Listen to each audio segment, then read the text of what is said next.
Bab 621, anak panahnya belum datang.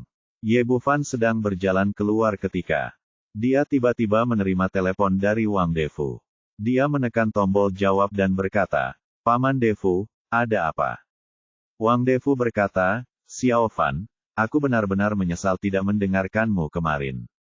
Sebagai akibatnya, ada masalah besar sekarang, rantai modal putus lagi, dan bank mendesak kami untuk meminta pinjaman." Petik 2. Ye Bufan berkata, "Paman Defu, saya juga tahu tentang ini gunung, dan begitu juga Anda. Jangan terlalu cemas. Mungkin masalah ini akan terselesaikan besok." Petik 2. Tidak semudah itu. Ini adalah 200 juta koin Tiongkok. Selain itu, janda hitam itu mengejar kita sekarang. Tidak ada yang mau meminjamkannya kepada kita. Wang Defu menghela nafas dan berkata, "Xiao Fan, Paman Defu ingin kamu membantuku. Kamu bisa memberitahuku jika kamu punya sesuatu." Ye Bufan diam-diam penasaran. Paman tahu identitas aslinya. Kelihatannya tidak banyak. Wang Defu berkata, "Seperti ini. Akan ada pesta koktail di kamar dagang kota Jiangbei malam ini. Saya ingin Xiaoyan pergi ke pesta koktail untuk mencoba peruntungannya dan melihat apakah dia dapat mendatangkan sejumlah dana. Tapi sekarang yang hitam janda sedang menonton, dan dia sendirian. Aku tidak terlalu khawatir untuk pergi. Bisakah kamu pergi dengan Xiaoyan?" Petik 2. Ini, Ye Bufan awalnya tidak suka berpartisipasi dalam acara seperti itu. Jika ada orang lain yang mau katakan saja, dia akan menolak tanpa ragu-ragu. Di saat yang sama, dia juga memahami niat Wang Defu, tidak hanya untuk melindungi Wang Xian, tetapi juga untuk mengungkap identitas dua orang di resepsi tersebut. Meskipun hatinya enggan, dia menghadapi Paman Defu, orang yang paling dia hormati, dan dia benar-benar tidak bisa mengatakan tidak. Berpikir bahwa pertunangan akan dibatalkan besok, dia berkata, "Baiklah, Paman Defu, saya akan menemani Suster Xiaoyan ke sana malam ini." Wang Defu berkata dengan gembira, "Xiao Fan, Paman Defu, terima kasih. Resepsi akan dimulai pukul 9 jam di malam hari. Datanglah ke sini lebih awal, mari kita makan bersama keluarga, lalu Xiaoyan dan kalian berdua akan pergi bersama." "Tidak perlu makan. Aku hanya ada beberapa hal yang harus dilakukan di malam hari di sana setelah aku selesai." Ye Bufan tidak ingin menghadapi Hao Hongmei dan Wang Xian. "Secara pribadi, tentu saja saya tidak akan pergi ke rumah Wang Defu untuk makan malam." Wang Defu berkata, "Baiklah, kembalilah ke rumah jika kamu punya waktu." Ye Bufan menutup telepon. Karena dia berjanji pada Paman Defu, dia akan pergi ke sana pada malam hari. Sekarang dia memutuskan untuk pergi, dia berpikir untuk menyapa Wang Suening terlebih dahulu ketika dia kembali. Gadis ini tidak dapat menemukannya dan merasa cemas. Ketika dia kembali ke rumah, dia menemukan bahwa Wang Suening telah kembali lebih awal dan sedang mengobrak-abrik pakaiannya di kamar. Setelah melihat Ye Bufan, dia mengenakan gaun malam berenda hitam. "Xiao Fan, menurutmu aku terlihat bagus dengan gaun ini?" Ye Bufan berkata, "Kelihatannya bagus. Wanita cantik sepertimu tidak membutuhkan pakaian sama sekali. Tolong aku, kamu terlihat bagus dengan pakaian apapun." Secara asal-asalan, Wang Suening mengatakan ini, tapi dia sangat senang di hatinya. Dia berkata, "Saya akan pergi ke pesta koktail malam ini. Anda harus berada di rumah sendirian dan patuh. Anda tidak boleh berlarian." "Pesta koktail?" Ye Bufan bertanya dengan heran, "Kamu tidak akan menghadiri resepsi kamar dagang Jiangbei, kan?" Wang Suening berkata, "Ya, ini adalah pesta koktail. Kamar dagang di Jiangbei diselenggarakan oleh 4 keluarga besar secara bergantian. Kali ini giliran keluarga Wang kami. Ayah saya meminta saya untuk kembali dan menjadi tuan rumah pesta koktail ini." Pada titik ini, dia tiba-tiba teringat sesuatu dan bertanya, "Bagaimana kamu tahu?" Petik 2. Ye Bufan mengangkat tangannya dan menepuk kepalanya. Masalah ini sungguh memusingkan.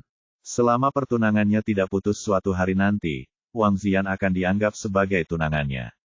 Kini dia mengajak tunangannya menghadiri pesta koktail, dipandu oleh pacarnya. Bagaimana mereka berdua menjelaskannya setelah mereka bertemu?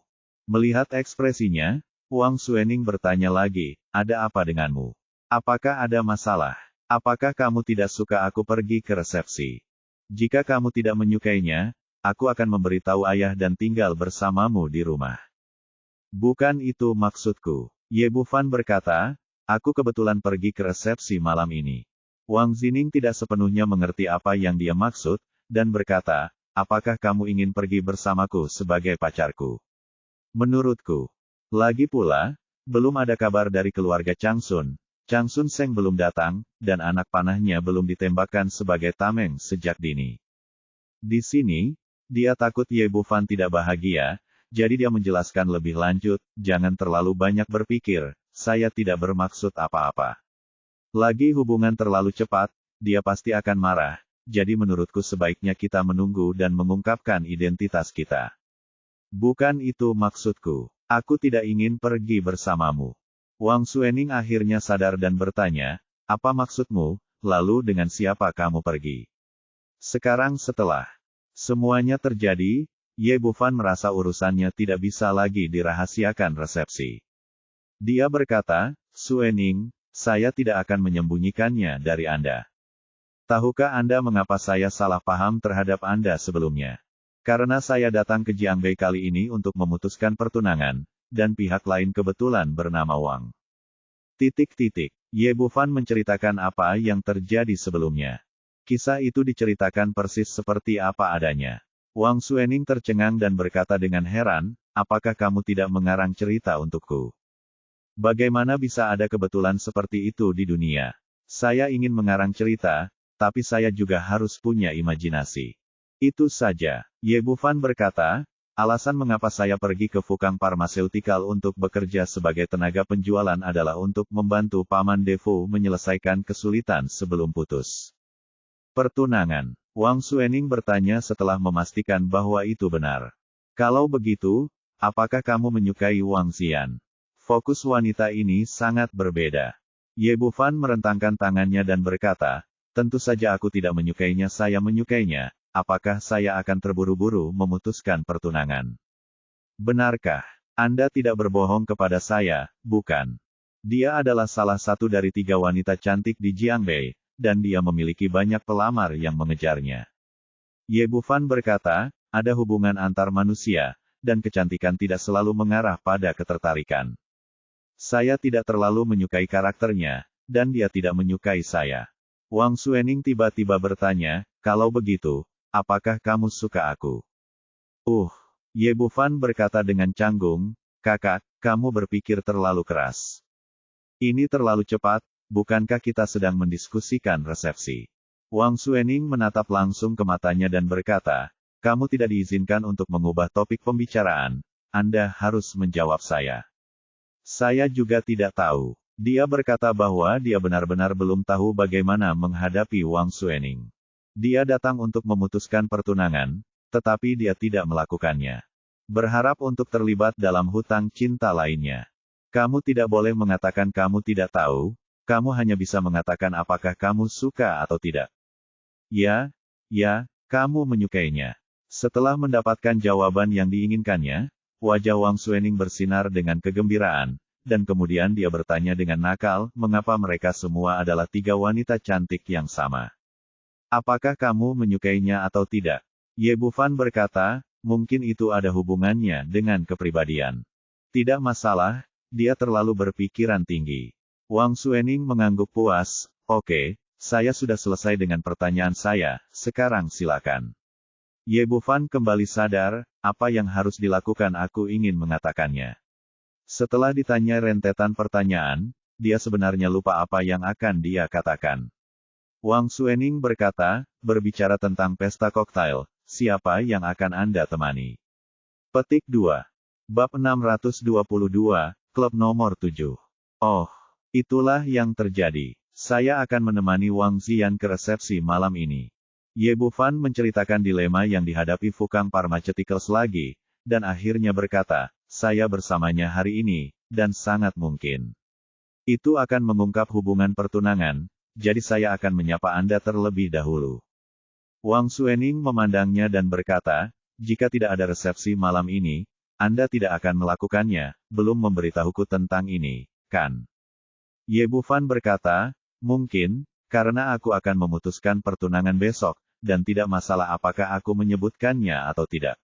Saya takut akan ada kesalahpahaman saat Anda bertemu di pesta koktail, jadi saya sudah memberitahu Anda sebelumnya. Bukankah kamu mengatakan bahwa kamu akan menunggu sampai Fukang Pharmaceuticals melewati kesulitan sebelum memutuskan pertunangan? Bisakah kita bertahan besok?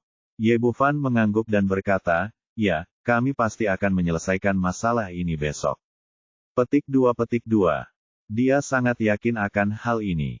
Entah itu Longteng Pharmaceutical, Brothers Investment Company, atau dirinya sendiri, dia bisa mengeluarkan 200 juta koin Huaxia hanya dengan satu gerakan jarinya.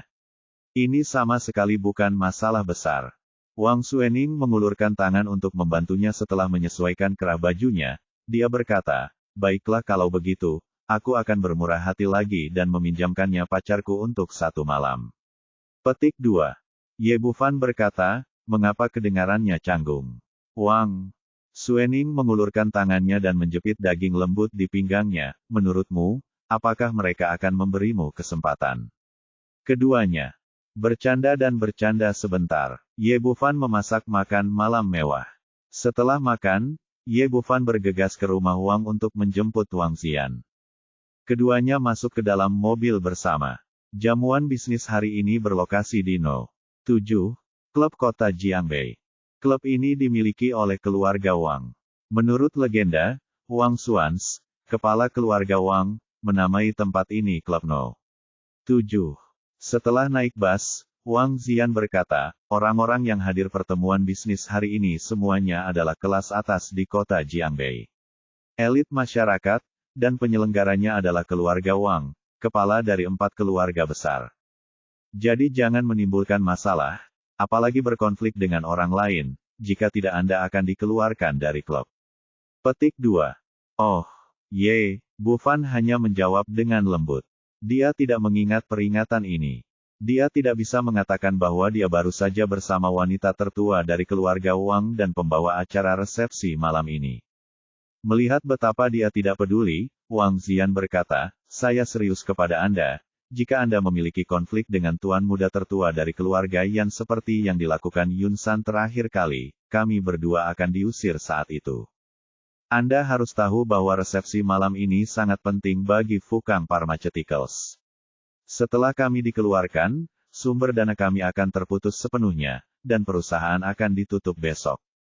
Ye Bufan mengangguk lagi, saya mengerti. Tidak ada yang memprovokasi saya, dan saya tidak akan memprovokasi orang lain. Petik 2. Wang Xian berkata, Anda belum mengerti maksud saya. Bahkan jika seseorang memprovokasi Anda harus menanggungnya. Paling-paling, Anda akan kehilangan sedikit muka. Apakah wajah seseorang begitu penting? Ye Bufan mengabaikannya kali ini. Dia datang bersamanya kali ini hanya demi Wang Defu. Tidak perlu berbicara omong kosong dengan wanita ini. Dia tidak pernah menjadi pembuat onar dan tidak takut masalah. Jika seseorang mengambil inisiatif untuk meminta masalah, maka dia pasti tidak akan sopan. Setengah jam kemudian, mereka tiba di klub No. 7.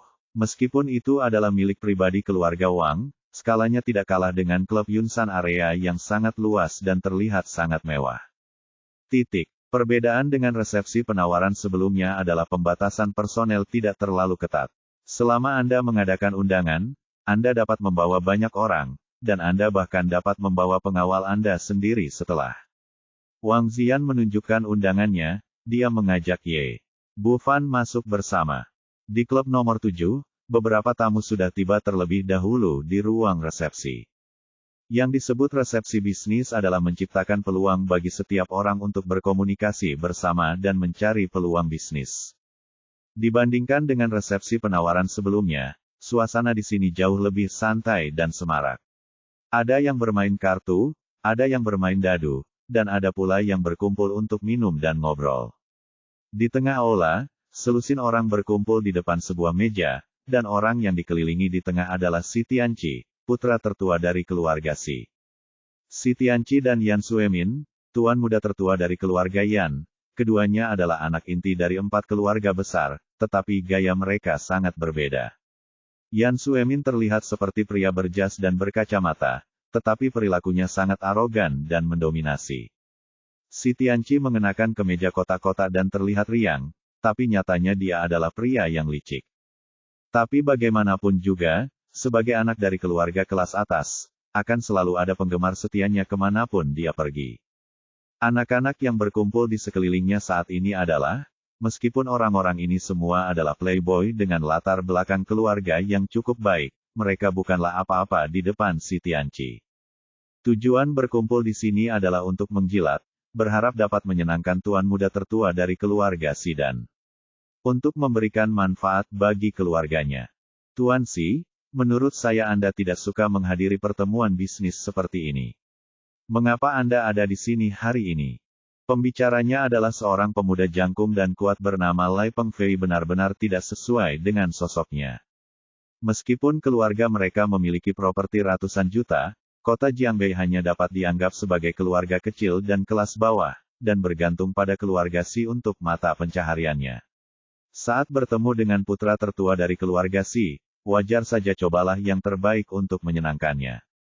Si Tianqi berkata, saya datang ke sini dengan suatu tujuan. Saya datang ke sini untuk menunggu seseorang. Seorang anak berkepala gemuk dan bertelinga besar dari keluarga bangsawan di sebelahnya berkata, Tuan muda, Anda di sini bukan untuk menunggu Nona Wang Xian, kan? Si Tianqi adalah pengejaran Wang Xian, ini bukan rahasia di lingkaran. Selain itu, belakangan ini beredar rumor bahwa Wang Xian menjadi lebih cantik dari sebelumnya setelah terluka, sehingga semua orang bisa dengan mudah menebaknya. Si Tianqi berkata, Anda benar, saya hanya menunggu Xian. Dia akan datang ke sini untuk menghadiri resepsi nanti. Lai Pengfei berkata, Tuan muda, apakah Anda yakin? Jika Nona Wang Xian tidak datang, bukankah kamu akan sia-sia? Tunggu. Si Tianqi berkata, itu berbeda, dia pasti akan datang hari ini. Saya mendengar bahwa Fukang Pharmaceutical sedang mengalami kesulitan, dan bank datang untuk menagih hutangnya. Jika tidak, saya tidak akan membayar 200 juta dolar huaxia besok. Jika dia melunasinya, Fukang Pharmaceutical akan tutup besok, jadi dia pasti akan datang ke resepsi di sini hari ini. Pria gemuk itu berkata, saya sudah lama mendengar bahwa Wang Defu sudah tua, keras kepala, dan dia terus mengatakan bahwa Wang Xian punya bayi. Jadi saya menolak kebaikan Tuan Muda. Jika tidak, 200 juta tidak akan berarti apa-apa bagi Tuan Muda, dan dia hanya akan mengembalikannya dengan jentikan. Jarinya berkata, saya pernah mendengarnya juga, tapi saya belum pernah melihatnya sebelumnya. Saya tidak tahu apakah orang itu benar atau tidak.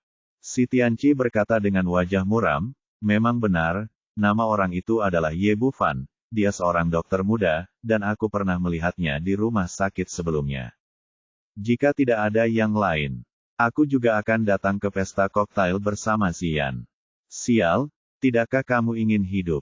Seorang dokter muda mencuri seorang wanita darimu.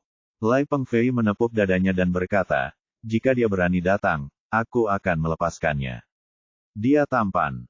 Si Tianqi berkata, karena statusku, aku malu berkonflik dengan dokter kecil itu. Siapapun yang membantuku memberi pelajaran pada anak itu akan menjadi saudara si Tianqi-ku mulai sekarang. Bab 623, hanya seekor anjing. Mendengar apa yang dia katakan, hati semua orang tergerak. Bisa menjadi saudara si Tianqi jelas bukan hadiah biasa. Dai Pengfei, khususnya, sangat bersemangat saat ini. Keluarganya awalnya bergantung pada keluarga Si untuk mendapatkan makanan. Sebelum orang lain dapat berbicara, dia segera berteriak, Tuan muda, masalah ini milik saya. Selama anak itu berani datang, saya akan membuatnya terlihat baik. Senyuman bangga muncul di wajah Si Tianqi, ini adalah cerminannya status keluarga. Bagaimana seorang dokter muda bisa dibandingkan dengan dirinya sendiri? Jika Anda ingin memindahkan anak itu, Anda hanya perlu mengucapkan sepatah kata pun, dan banyak orang akan bergegas melakukannya, jadi tidak perlu melakukannya sendiri. Saat ini, seseorang di sebelahnya berkata, Tuan muda, anak laki-laki itu benar-benar ada di sini. Di antara mereka, Hanya sedikit orang yang mengenal Ye Bufan, tetapi mereka semua mengenal Wang Xian. Orang yang mengikuti Wang Xian saat ini pastilah bayi si kata Tianqi. Lai Pengfei bertanya dengan penuh semangat, Tuan Muda, apakah anak itu? Si Tianqi mengangguk dan berkata perlahan, jangan melangkah terlalu jauh. Bagaimanapun, ini adalah klub keluarga Wang. Permalukan dia dan keluarkan dia, itu. Mengerti. Setelah selesai berbicara, Lai Pengfei mengambil segelas anggur merah dan berjalan menuju Wang Xian. Begitu Ye Bufan memasuki pintu, dia melihat seorang pemuda jangkung dan kuat berjalan ke arahnya.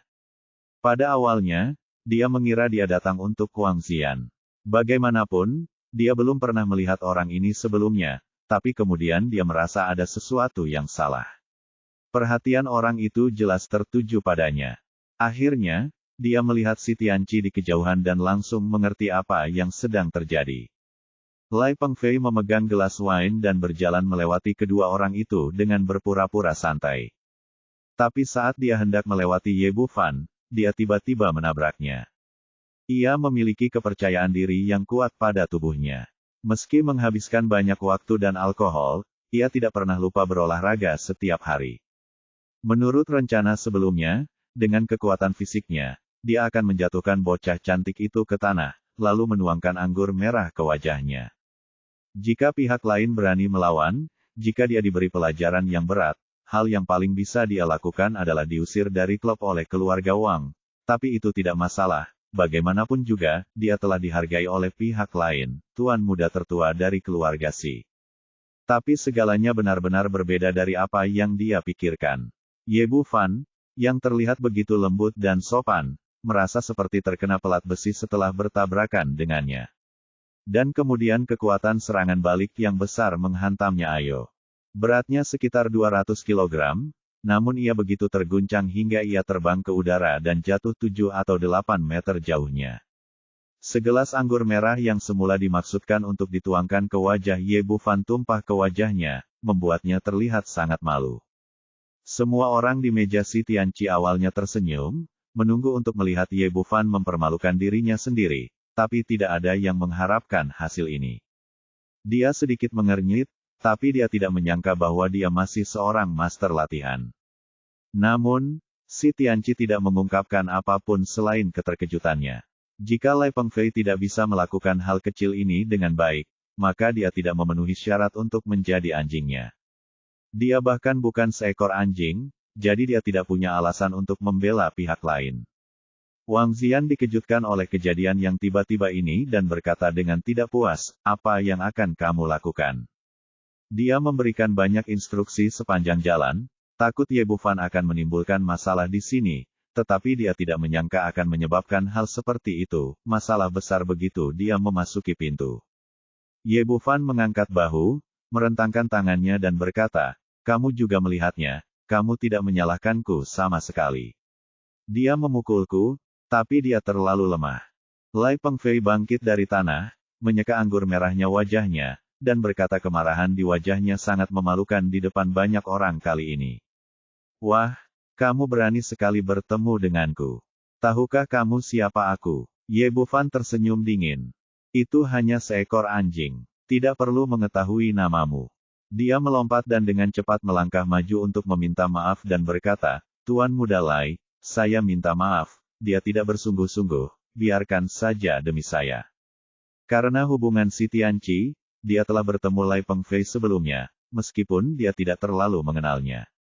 Tapi kami akhirnya saling mengenal. Nona Wang, masalah ini tidak ada hubungannya denganmu.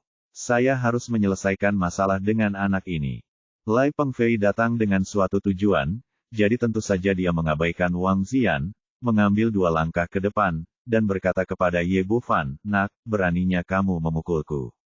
Aku, tolong berlutut dan bersujud untuk meminta maaf, kalau tidak aku akan membunuhmu hari ini. Orang ini punya rencana kecilnya sendiri, dan dia baru saja mengetahui tabrakan itu bahwa dia bukan tandingannya pemuda ini. Tapi sekarang, dia tidak bisa menyerah di tengah jalan. Selama pihak lain berani memukulnya, dia akan diusir dari klub oleh keluarga Wang. Secara terselubung, misi si Tianqi telah selesai. Jadi sekarang dia ingin membuat marah Ye Bufan dan membiarkan dia melakukan sesuatu padanya. Ekspresi Ye Bufan berubah dingin. Jika Anda punya nyali, katakan lagi. Meskipun dia dapat melihat bahwa pihak lain sengaja membuatnya kesal, dia tidak peduli. Lai Pengfei berkata, jadi bagaimana jika saya mengatakannya 10 kali lagi? Saya hanya ingin Anda berlutut dan bersujud untuk meminta maaf. Jika tidak saya akan membunuh Anda hari ini. Ekspresi Ye Bufan menjadi dingin dan dia akan mengambil tindakan sudah bersiap dan buru-buru memeluknya berhenti, lalu berteriak dengan marah, bisakah kamu berhenti melakukan omong kosong ini? Ini akan membunuh keluarga Wang kita. Saat ini, beberapa orang lagi masuk dari pintu aula dalam setelan jas dan sepatu kulit serta berkacamata, terlihat sangat arogan, diikuti oleh 4 pengawal berjas hitam. Setelah melihat orang itu, senyuman muncul di bibir Ye Bufan, dan dia mendorong Wang Ziyan menjauh sambil sedikit gemetar, jangan khawatir, saya tidak perlu melakukan apapun untuk menghadapi orang seperti ini. Lalu dia melambai masuk arah pintu, dan berkata pria itu berteriak, Tuan Muda Yan, saya di sini, kemarilah. Yan Sueminlah yang datang. Pada saat ini, dia juga menemukan Ye Bufan. Saat dia melihat pemuda ini, dia memiliki keinginan untuk berbalik dan melarikan diri. Video terakhir kali dia berlutut dan bersujud meminta maaf masih di tangan orang lain. Kali ini meninggalkan bayangan yang sangat berat di hatinya. Dia tidak keluar selama beberapa hari setelah hari itu orang yang paling tidak ingin dia temui begitu dia tiba. Sudah terlambat untuk pergi, dan dia menemukan Ye Bufan. Meskipun aku meneleponnya, aku tidak punya pilihan selain berjalan. Tuan Muda Ye, kamu, ada di sini juga. Petik 2. Yan Suemin maju untuk menyapa dengan tatapan menyanjung. Ini mengejutkan semua orang, bahkan tidak kalah dengan saat Lai Pengfei tersingkir tadi. Kalian pasti tahu kalau pemuda dari keluarga Yan ini selalu dikenal sombong dan mendominasi. Bagaimana dia bisa melihat ini? Pemuda ini tiba-tiba berubah menjadi penjilat. Beberapa orang tidak percaya bahwa apa yang mereka lihat adalah nyata, dan diam-diam mencubitnya beberapa kali. Lai Pengfei bahkan lebih terkejut lagi. Saya berteriak pada Ye Bufan di sini, mencoba membuatnya marah, tetapi tanpa diduga. Yan Suemin tiba-tiba muncul dan berkata, Tuan Muda Yan, Anda datang tepat pada waktunya. Seseorang di sini baru saja menabrak saya dan bertanya kepada saya untuk bersujud padanya dan meminta maaf. Bagaimana menurut Anda? Mari kita lakukan. Petik 2. TMED, kamu berani membuat masalah pada Tuan Ye, bukankah kamu ingin hidup? Yan Suemin tidak bodoh. Dia tahu betul bahwa Ye Bufan menggunakan dia sebagai penembak, tapi dia tidak punya pilihan. Siapa yang bisa membiarkan pegangannya ada di tangan lawan? Bab 624, Tuan Yan berubah menjadi penjilat anjing. Jika video itu benar-benar dirilis, maka saya tidak perlu lagi bergaul di lingkaran ini di masa mendatang. Mengetahui bahwa dia sedang merampok, Yan Suemin tidak punya pilihan selain melampiaskan semua amarahnya pada Lai Pengfei. Tuan Muda Yan, maafkan saya tidak tahu ini adalah teman Anda. Lai Pengfei benar-benar panik sekarang. Memang benar dia ingin menyenangkan si Tianqi, tetapi Yan Suemin juga putra tertua sebuah keluarga terkenal, dan keluarga Yan sama sekali tidak kalah dengan keluarga Si. Yan Suemin tidak memberinya kesempatan untuk menjelaskan sama sekali. Dia menamparkan wajahnya dengan mulut besar, lalu menendangnya ke tanah dan melambai kepada pengawal di belakangnya, pukul aku dengan keras. Tanpa sopan santun apapun, dia mengepung Lai Pengfei di tengah, meninju dan menendangnya, dan membuatnya berguling-guling di lantai, menangisi ayah dan ibunya. Semua penonton tercengang. Tidak ada yang mengharapkan hasil seperti itu. Dia tidak menggerakkan satu jari pun dan masih memukuli Lai Pengfei seperti anjing. Namun, tidak ada yang berani melangkah maju untuk menghentikannya. Bagaimanapun, Yan Suemin terkenal kejam di kalangan, dan tidak ada yang berani memprovokasi orang gila yang sombong itu. Di antara orang-orang yang hadir, satu-satunya yang dapat dibandingkan dengan Yan Suemin dalam hal identitas dan status adalah si Tianqi. Namun, dia tidak berniat melangkah maju untuk menghentikannya. Sebaliknya, dia duduk di sana dan menonton dengan penuh minat. Menurutnya, Jika dia tidak bisa melakukan hal sekecil itu, dia adalah sampah yang tidak ada nilainya. Wang Ziyan tercengang. Yan Suemin juga salah satu pelamarnya sebelumnya, dan dia tahu betul temperamen pria ini. Pada pertemuan penawaran belum lama ini, orang ini berkonflik dengan Ye Bufan. Mereka berdua sepertinya bermusuhan. Saya tidak bisa membayangkan akan menjadi seperti ini sekarang. Mereka hanya menuruti kata-kata Ye Bufan, seperti menjilat anjing. Tidak peduli apa yang orang lain pikirkan, Lai Tengfei benar-benar tidak dapat bertahan lagi dan terus meratap dan memohon belas kasihan. Tuan Muda Yan, saya salah. Tolong biarkan saya pergi dan beri saya kesempatan. Kamu bajingan, siapa kamu? Kamu berani memprovokasi Tuan Muda Ye. Yan Suemin berteriak, cepat beri saya kesempatan. Berlutut dan minta maaf, mungkin aku akan memberimu kesempatan. Setelah dia selesai berbicara, dia melambaikan tangannya dan meminta keempat pengawal itu untuk berhenti. Lai Pengfei bangkit dari tanah. Meskipun dia enggan dalam segala hal, karena kekuatan Yan Suemin, dia akhirnya mendatangi Ye Bufan dan berlutut sambil menjatuhkan diri. Ya, bab ini belum selesai, silakan balik halamannya. Itu salah saya karena saya tidak mampu membayar Tuan Ye. Mohon maafkan saya kali ini.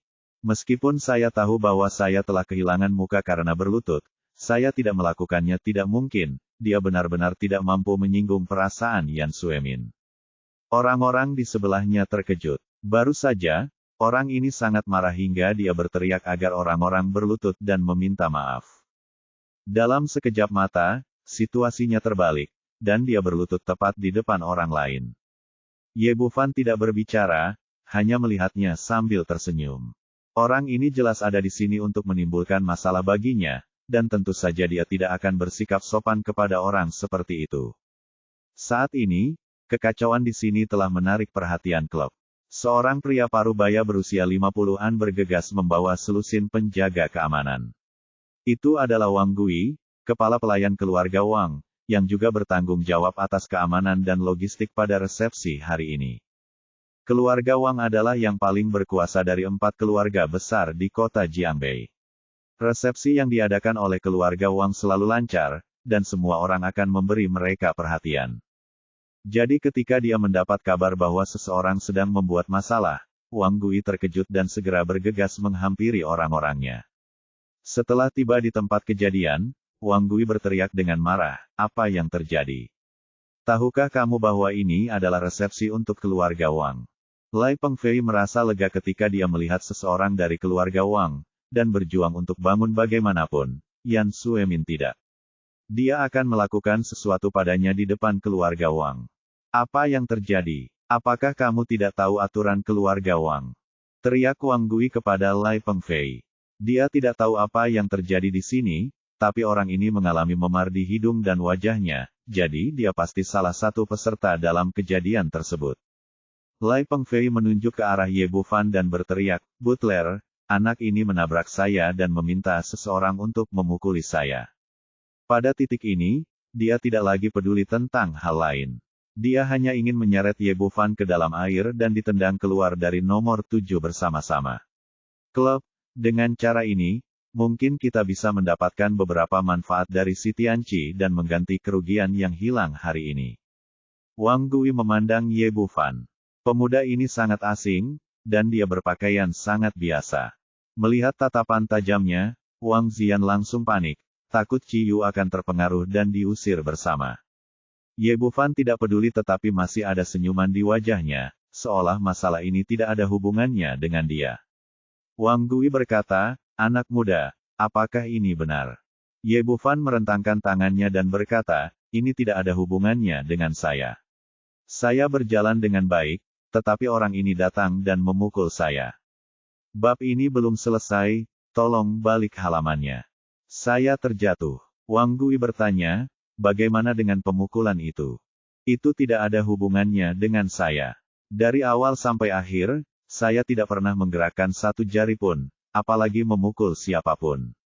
Setelah menyangkalnya, Lai Pengfei berteriak lagi, Butler, jangan dengarkan omong kosongnya. Dialah yang meminta Tuan Muda Yan melakukan sesuatu padaku. Ini salah, Kapan saya akan melakukan apakah Tuan Muda Yan menyerang Anda? Ye Bufan berkata kepada Wang Gui lagi, orang ini menabrak saya dan sebenarnya meminta saya untuk berlutut dan meminta maaf kepadanya. Tuan Muda Yan baru saja datang, jadi saya memintanya untuk berkomentar pada hasilnya. Pada titik ini, dia memandang Yan Suemin. Tuan Muda Yan, apakah aku benar? Itu benar, itu benar. Tuan Ye benar. Meskipun Yan Suemin penuh dengan kesedihan dan kemarahan, dia tetap tidak berani menunjukkannya dan berkata dengan tergesa-gesa, saya sendiri tidak tahan dengan orang ini. Jadi saya membiarkan orang lain mengambil tindakan. Itu tidak ada hubungannya dengan Tuan Ye. Itu tidak ada hubungannya dengan itu. Setelah mendengar kata-katanya, orang-orang yang menonton tidak bisa tidak merasa bingung seperti ini. Kekuatan sihir macam apa yang dimiliki pemuda ini yang dapat membuat Tuan Muda keluarga Yan menuruti nasihatnya? Wang Gui sedikit mengernyit, tapi merasa sedikit malu di dalam hatinya. Jika itu orang lain, akan lebih mudah untuk mengatakannya.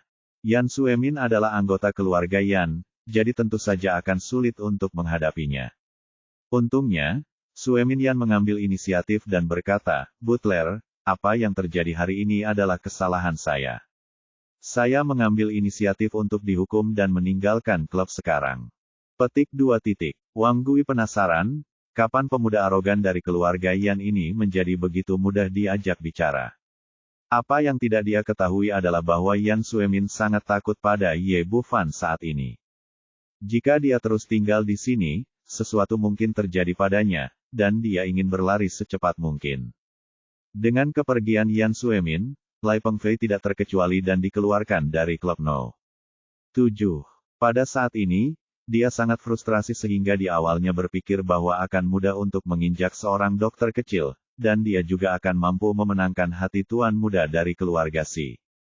Alhasil, selain dipukul hingga lebam dan lebam, ia tidak mendapat manfaat sama sekali dan menjadi bahan tertawaan semua orang. Setelah masalah diselesaikan, Ye Bufan tampil sepenuhnya sebagai korban yang tidak bersalah. Tentu saja, dia tidak bertanggung jawab dengan cara apapun, dan resepsi berlanjut. Bab 625, Ahli Strategi Berkepala Anjing. Meskipun keadaan tenang untuk saat ini, semua orang di resepsi menyadari bahwa pemuda di depan mereka telah benar-benar menyinggung si Tianqi. Selain itu, ini adalah pertama kalinya menghadiri pesta koktail bisnis dan saya tidak memiliki kenalan, jadi semua orang menjaga jarak darinya dan tidak ada yang maju untuk berbicara dengannya. Bahkan Wang Zian pergi dengan dalih mencari dana, meninggalkannya sendirian di pojok. Namun, ini baik-baik saja. Ye Bufan senang dan santai. Dia mengambil sepiring makanan dan duduk di sana makan dan minum, dengan santai dan bahagia. Tak seorang pun di pihak si Tianqi menyangka Lai Pengfei akan berakhir seperti ini. Pria gendut itu berkata, Tuan Muda, kapan anak laki-laki ini terlibat dengan tuan muda tertua dari keluarga Yan? Si Tianqi berkata dengan ekspresi muram, siapa yang tahu? Seorang anak laki-laki dengan mulut lancip dan pipi monyet berkata, sekarang Yan Suemin telah pergi, hanya saja dia tidak lagi memiliki pendukung. Nama orang ini adalah Dou Baizi, salah satu antek si Tianqi. Pria gendut itu berkata, Tuan Muda, apa yang harus kita lakukan selanjutnya? Apakah Anda ingin melanjutkan? Si Tianqi berkata, tentu saja, saya harus membuatnya kehilangan muka hari ini.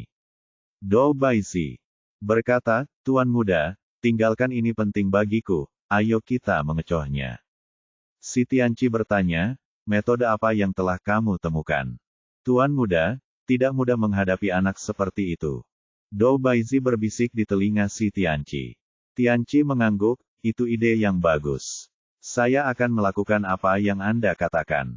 Baik, Tuan Muda. Dou Baizi setuju dan berbalik dan pergi. Semua orang sangat penasaran dengan ide buruk apa yang dimiliki penasihat militer berkepala anjing ini. Tapi hal ini juga membangkitkan minat mereka. Mereka minum dan menonton, ingin melihat apa yang akan terjadi pada dokter kecil itu nanti. Ye Bufan duduk di mejanya dan makan. Ada lebih banyak orang di resepsi daripada sebelumnya. Saat ini, seorang pelayan berjalan melewatinya sambil membawa sepiring salad buah. Tiba-tiba dia tersandung dan menggenggam salad buah di dada Ye Bufan. Maaf Pak, saya benar-benar minta maaf.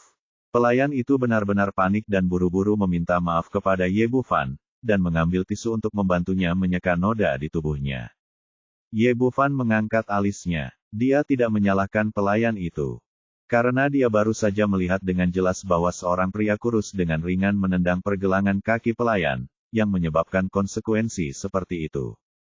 Bab ini belum selesai, silakan balik halamannya. Artinya, hal ini disebabkan oleh seseorang yang disengaja, dan pelayannya juga menjadi korban. Setelah pria kurus menyelesaikan semua ini, dia melihat ke sini sambil tersenyum, lalu berjalan pergi seolah-olah tidak terjadi apa-apa. Tidak masalah, tidak apa-apa. Tentu saja Ye Bufan tidak akan berdebat dengan pelayan itu, tapi salad buahnya lengket di tubuhnya dan tidak bisa dibersihkan hanya dengan handuk kertas. Dia berdiri, menekan tombol di dadanya, lalu berjalan keluar aula menuju kamar kecil dengan tanda khusus pria. Setelah masuk, dia menuju wastafel dan bersiap mencuci salad buah di tubuhnya dengan air. Namun saat ini, sosok lain muncul dan mengulurkan tangan untuk mengunci pintu kamar mandi. Ye Bufan berbalik ketika dia mendengar keributan itu dan melihat seorang wanita dengan rok merah bergegas mendekat, bergegas ke pelukannya, dan pada saat yang sama mengulurkan dua lengan putih untuk mengaitkan lehernya. Wanita dengan rok merah menyilangkan kaki dan memanfaatkan situasi tersebut untuk duduk di wastafel. Dia bersandar dan bersandar pada cermin di belakangnya. Ye Bufan tidak bertindak terburu-buru atau panik. Dia memandang wanita itu dan bertanya, siapa kamu dan apa yang akan kamu lakukan? Kamu seharusnya tidak tersinggung. Wanita berbaju merah itu tidak terlalu cantik, hampir di atas rata-rata, namun tubuhnya masih sangat tampan, dengan dadanya yang membuncit tinggi. Ye Bufan mengangguk, jadi apa? Bagaimana? Aku benar-benar tidak tahu apakah orang sepertimu sakit jiwa. Ini kamar mandi wanita. Jika kamu masuk dan memiliki niat jahat terhadapku, tunggu saja sampai masuk penjara. Petik 2. Ketika wanita berbaju merah mengatakan ini, dia langsung berteriak sekuat tenaga, kemarilah, tolong aku, seseorang menganiayaku. Pada saat yang sama, dia merobek beberapa bagian dadanya, memperlihatkan sepotong besar daging putih. Begitu dia selesai berteriak, seseorang menendang pintu kamar mandi hingga terbuka dan bergegas masuk dari luar. Para pemimpin juga mengeluarkan ponsel mereka dan terus memotret Ye Bufan. Jelas sekali orang-orang ini datang dengan persiapan, dan semuanya adalah jebakan yang telah dipersiapkan sejak lama. Saat ini, wanita berbaju merah itu seperti burung yang ketakutan, menyusut di wastafel, berteriak panik, "Nak, pria ini ingin menganiaya saya, cepat tangkap dia." "Nak, kamu mencari kematian, bagaimana caranya beraninya kamu melakukan ini? Kamu menjadi gangster di sini." Seorang pemuda berambut pendek berkata sambil mengayunkan tinjunya dan memukul wajah Ye Bufan. Bab ini belum selesai, silakan balik halamannya. Tapi begitu dia mengambil tindakan, dia merasakan sakit yang menusuk di perut bagian bawah, lalu dia terbang keluar, mendobrak pintu kamar mandi dengan bunyi gedebuk. Awalnya ada beberapa orang di dekatnya yang ingin memanfaatkan situasi ini, tetapi ketika mereka melihat Ye Bufan begitu agresif, mereka segera berhenti. "Nak, kamu berani bertingkah liar di sini, dan kamu bahkan tidak melihat di mana tempat ini berada. Ini adalah klub keluarga Wang." Ye Bufan melihat ke arah pembicara, yang merupakan pria kurus yang baru saja membuat pelayan tersandung. Dou Baizi tampak bangga, sejauh ini rencananya telah berjalan sangat lancar. Dia tidak perlu mengambil tindakan selanjutnya. Keluarga Wang dengan sendirinya akan datang untuk menanganinya. Benar saja, setelah mendengar kebisingan di sini, kepala pelayan Wang Gui bergegas datang lagi bersama penjaga keamanan. Dia melirik orang-orang di kamar mandi, mengerutkan kening dan bertanya, apa yang terjadi? Itu adalah pesta minum yang bagus hari ini, tetapi orang-orang membuat masalah di sini satu demi satu, yang membuatnya sangat tidak puas. Gadis berbaju merah melompat turun dari wastafel, menangis dengan ingus dan air mata, "Butler, kamu harus membuat keputusan untukku. Bajingan ini masuk ke kamar mandi wanita dan ingin menganiayaku." Arah jarinya, dia kebetulan melihat Ye Bufan, yang terlihat acuh tak acuh, dan tidak bisa menahan diri untuk tidak berkata, "Anak muda, kenapa kamu lagi?" Ye Bufan berkata, "Karena seseorang ingin mengincarku." Baizi berteriak, "Kamu pikir kamu ini siapa? Bagaimana seseorang bisa mengincarmu? Kamu jelas-jelas mendambakan kecantikan gadis itu dan menerobos masuk dengan maksud untuk menganiaya dia. Manfaatkan saja dia." Ditekan di wastafel. "Saya juga punya rekaman video di sini. Ini semua bukti. Bajingan ini harus ditangkap. Memalukan sekali. Dia berani melakukan hal kotor seperti itu." Klub keluarga Wang. Orang-orang di sekitarnya sudah siap dan menuduh Ye Bufan melakukan perbuatan jahatnya. Wang Gui berkata, "Anak muda, apa lagi yang ingin kamu katakan?" Ye Bufan berkata, "Ketika saya masuk, ada tanda pria tergantung di pintu kamar mandi. Dan wanita ini juga tiba-tiba masuk setelah saya datang di. Semuanya salah mereka. Apakah kamu percaya padaku? Percayalah, kamu orang bodoh. Jelas kamu yang bergegas ke kamar mandi wanita dan bertingkah seperti gangster." Di bawah kepemimpinan Dou Baizi, semua orang menyatakan ketidakpercayaannya, dan bergegas. Orang tak dikenal tidak mempercayai kata-katanya. Namun pada saat ini, sebuah suara yang jelas dan manis terdengar, "Saya percaya." Bab 626, Nona Wang yang melindungi kekurangannya. Semua orang mengikuti suara tersebut dan melihat seorang wanita dengan gaun malam hitam berjalan mendekat. Adegan itu terdiam sesaat, dan mata semua orang tertuju pada wanita ini, karena dia sangat cantik.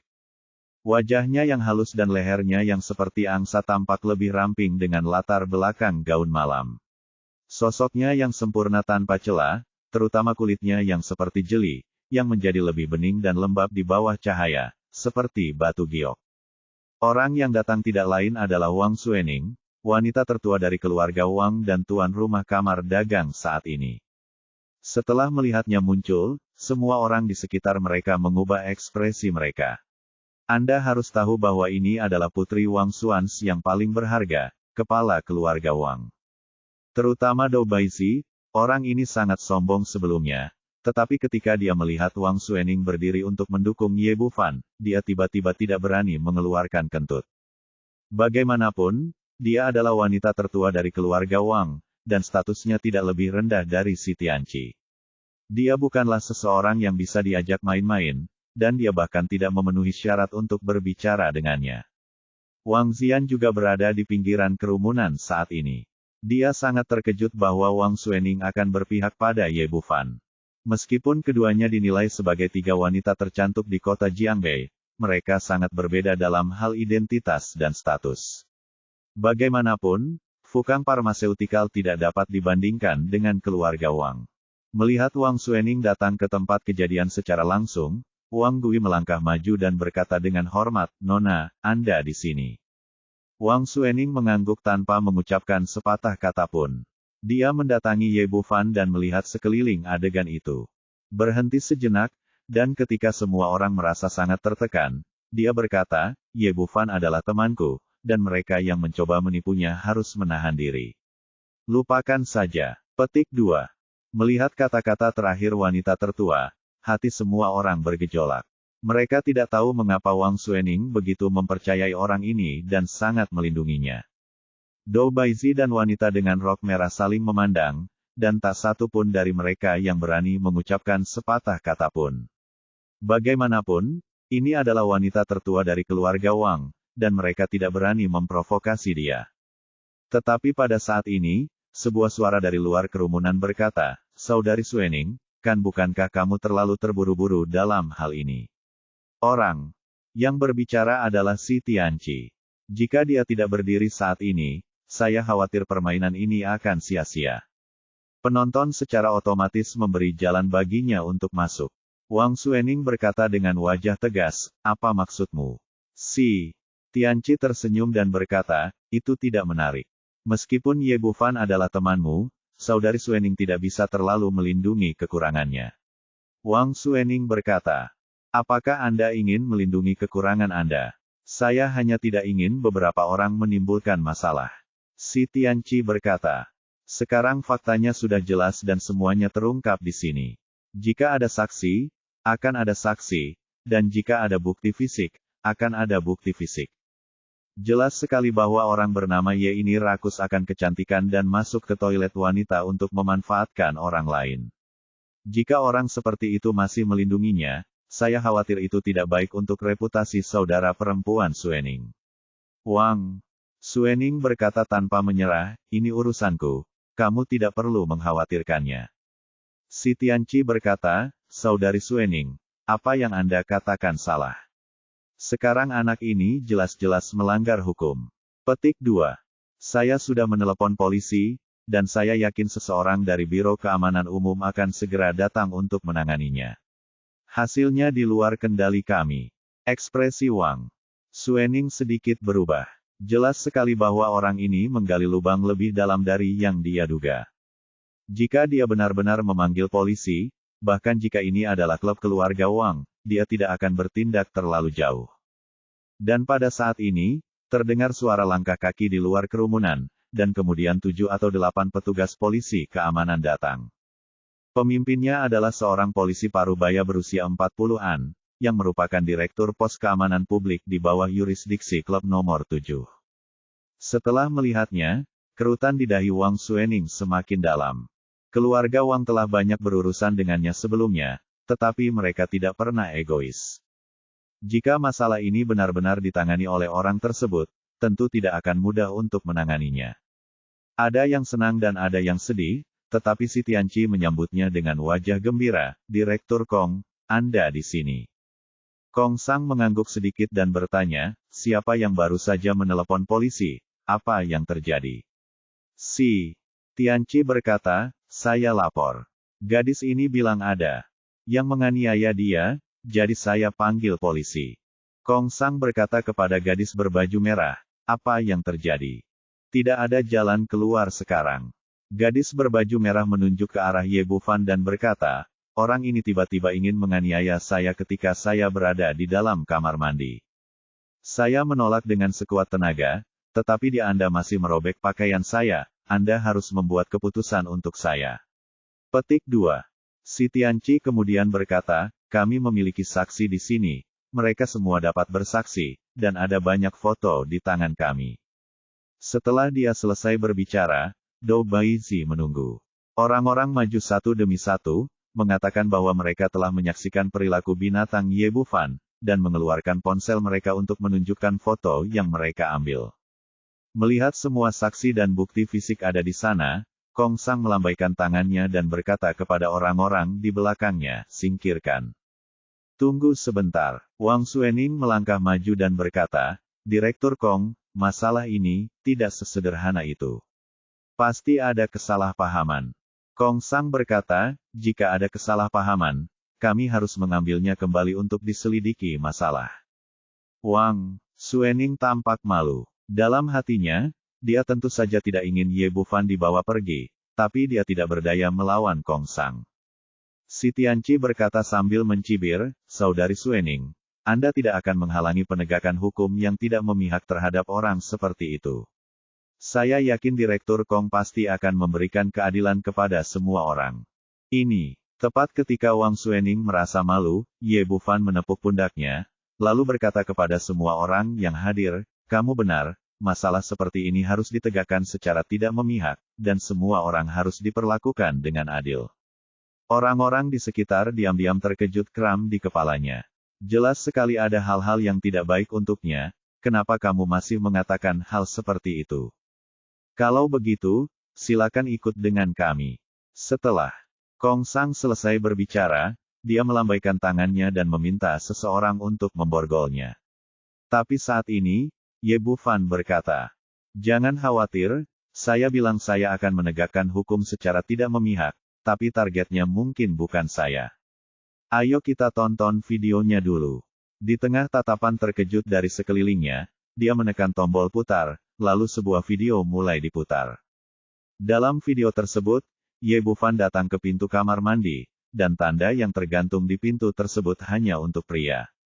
Berikut ini adalah apa yang terjadi setelah dia memasuki pintu, termasuk bagaimana wanita itu melemparkan dirinya ke pelukan Ye Bufan dan bagaimana dia mengancamnya, hingga wanita itu meneriakkan kata-kata tidak senonoh dan yang lain bergegas masuk dari luar. Hati si Tianqi, Dou Baizi, dan lainnya langsung tenggelam. Dalam game yang awalnya sempurna, tidak ada yang menyangka bahwa Ye Bufan benar-benar merekam video tersebut. Apakah dia meramalkan masa depan? Gadis berbaju merah itu bahkan lebih pucat lagi. Begitu kejadian itu terungkap, dialah yang paling menderita. Ye Bufan mematikan video di ponselnya, memandang Kong Sang sambil tersenyum dan berkata, "Direktur Kong, apakah bukti saya cukup? Apakah faktanya cukup jelas?" Bab 627, lebih buruk dari binatang buas. Kong Sang mengangguk dan berkata, "Sudah cukup.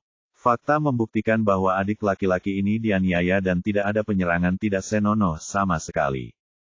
Wang Suening menarik napas panjang dan akhirnya memasukkannya kembali ke perutnya. Ekspresi si Tianqi berubah dengan cepat.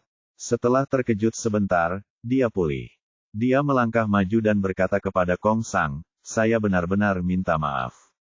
Ternyata itu adalah kesalahpahaman. Maaf mengganggu Anda. Perjalanan Anda telah selesai, sia-sia."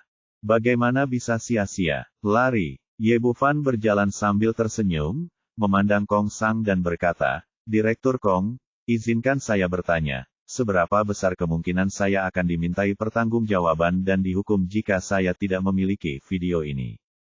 "Ini." Kong Sang ragu-ragu sejenak, tetapi akhirnya berkata, "Saya tidak bisa mengatakan ini, karena tugas kita adalah mengumpulkan bukti dan menyerahkannya ke pengadilan, departemen. Pada akhirnya, bersalah dan tidak bersalah harus ditentukan melalui pengadilan. Tapi dari sudut pandang pribadi saya, kemungkinan besar dia harus dihukum. Dia adalah orang yang sangat rendah hati dan tidak mengatakan apapun kata-kata munafik untuk melalaikan tanggung jawab. Bukti-bukti yang ada sekarang sudah terlalu cukup. Ada kesaksian dari korban dan orang-orang di sekitar, serta beberapa video dan foto. Dalam kasus ini, Ye Bufan kemungkinan besar tidak akan bisa membela diri." "Oh." Ye Bufan mengangguk, lalu berkata, "Dalam hal ini, dapatkah saya meminta pertanggungjawaban mereka atas tuduhan palsu itu?" Kong Sang mengangguk dan berkata, "Tentu saja, ini hak Anda. Saya sekarang menggunakan hak saya untuk melaporkan kasus ini kepada Anda dan meminta pertanggungjawaban mereka atas tuduhan palsu tersebut." Begitu kata-kata ini diucapkan, ekspresi semua orang yang hadir berubah, terutama wanita berbaju merah, yang tidak pernah menyangka bahwa tarian abadi pada akhirnya akan membunuhnya. Ekspresi si Tianqi juga menjadi sangat suram. Dia awalnya mengira bahwa anak laki-laki malang seperti Ye Bufan akan sangat beruntung bisa melarikan diri dari penjara, tapi dia tidak menyangka serangan baliknya akan begitu sengit. Kong Sang tidak menunjukkan keraguan dan memerintahkan anak buahnya untuk langsung memborgol wanita berbaju merah itu. "Jangan tangkap aku, jangan tangkap aku." Wanita berpakaian merah itu benar-benar panik, dan Dou Baizi memberinya tatapan meyakinkan. Menurutnya, meskipun si Tianqi tidak mengambil tindakan, dia dapat dengan cepat memancing wanita ini keluar dengan kemampuannya sendiri. Namun, Wang Suening sepertinya memahami pikirannya dan berkata kepada Kong Sang, "Direktur Kong, hal seperti ini terjadi di klub keluarga Wang kami, yang membuat saya sangat marah. Keluarga Wang kami akan terus mengikuti masalah ini, dan saya berharap Anda dapat menanganinya dengan tidak memihak." Dia sangat percaya pada karakter dan etika profesional Kong Sang, tetapi bukan Kong Sang yang memiliki keputusan akhir dalam masalah ini. Bagaimanapun, dia hanyalah direktur stasiun keamanan publik, dan di sana banyak bos besar di atasnya. Alasan mengapa saya mengatakan ini adalah untuk menggunakan nama keluarga Wang untuk memberikan tekanan pada mereka yang berencana menggunakan trik kecil. Masalah ini menjadi perhatian keluarga Wang dan tidak dapat diabaikan dengan mudah. Setelah mengatakan ini, ekspresi banyak orang yang hadir berubah. Dengan kata-kata Wang Suening, "Saya khawatir tidak ada yang berani melakukan operasi memalukan di belakang layar terhadap wanita berbaju merah ini. Bagaimanapun, nama keluarga Wang ada di sana, dan tidak ada gunanya bahkan jika si Tianqi maju secara langsung." Saat ini, wanita itu benar-benar panik. Dia mengangkat jarinya dan berteriak pada Dou Baizi, "Jangan tangkap saya, dia meminta saya melakukannya." Ekspresi Dou Baizi tiba-tiba berubah dan dia buru-buru berkata, jangan bicara omong kosong. Apa hubungannya dengan saya? Saya kebetulan lewat di sini dan menjadi saksi. Petik 2. Itulah yang dia minta saya lakukan. Dia memberi saya 50.000 yuan untuk menjebak adik kecil ini di tasku. Wanita berbaju merah itu terus berkata. Saat dia menjelaskan, dia mengeluarkan 5 tumpukan koin China baru dari tasnya, yang kebetulan bernilai 50.000 yuan. Dou Baizi ingin menjelaskan lebih lanjut, tetapi Kong Sang berkata langsung kepada bawahannya, borgol dia juga dan bawa dia pergi bersama. Petik 2. Dou Baizi memandang si Tianqi dengan ekspresi panik, matanya penuh permohonan bantuan. Namun, dia tidak berani menuduhnya diminta melakukan ini oleh tuan muda tertua dari keluarga Si. Si Tianqi mengangguk sedikit, memberi isyarat padanya untuk tidak panik dan memikirkan solusinya nanti. Dou Baizi terlihat tak berdaya dan kecewa, dan pada akhirnya ia hanya bisa dibawa pergi dengan gaun merah tersebut. Si Tianqi tidak berbicara dengan siapapun lagi, dan langsung menjauh dari sini, kembali ke tempatnya, ekspresinya sangat jelek. Sejauh ini, dia sudah 2 kali menyerang Ye Bufan. Akibatnya, Lai Pengfei dipukuli seperti anjing dan diusir dari klub. Kini penasihat militer berkepala anjing Dou Baizi juga dibawa pergi oleh polisi keamanan, namun ia tidak terluka sama sekali. Setelah semua orang bubar, Ye Bufan tersenyum pada Wang Suening dan berkata, mengapa kamu baru saja mempercayaiku seperti itu? Apakah kamu tidak takut aku benar-benar menganiaya orang lain? Dia masih sedikit tersentuh oleh wanita yang baru saja berdiri di sampingnya tanpa ragu-ragu. Aku tidak percaya padamu, tapi aku percaya pada diriku sendiri. Wang Suening berkata, kamu lebih rendah dari binatang buas. Kamu menghabiskan setiap hari dengan wanita cantik seperti saya tanpa melakukan apapun yang tidak senonoh, orang. Penggemar yang vulgar. Apa aku tidak sebaik dia? Aku bahkan lebih cantik dari dia, oke. Kata-kata, lebih baik dari binatang, mengingatkannya pada banyak hal. Merasa belum melakukan cukup banyak hal di beberapa area. Wang Suening memutar matanya ke arahnya dan berkata, oke, masih banyak hal yang harus aku lakukan, jadi ayo pergi dulu. Setelah mengatakan itu, dia berjalan ke belakang panggung dengan sosok seksi, dan Ye Bufan juga berbalik dan berjalan menuju aula resepsi. Baru beberapa langkah keluar, Wang Ziyan datang. Dia tidak pergi sama sekali, dia hanya menunggu di sampingnya. Kapan kamu bertemu dengan wanita tertua dari keluarga Wang? Ye Bufan meliriknya dengan ekspresi acuh tak acuh. Siapa yang aku kenal dan berteman denganku tidak ada hubungannya denganmu, kan?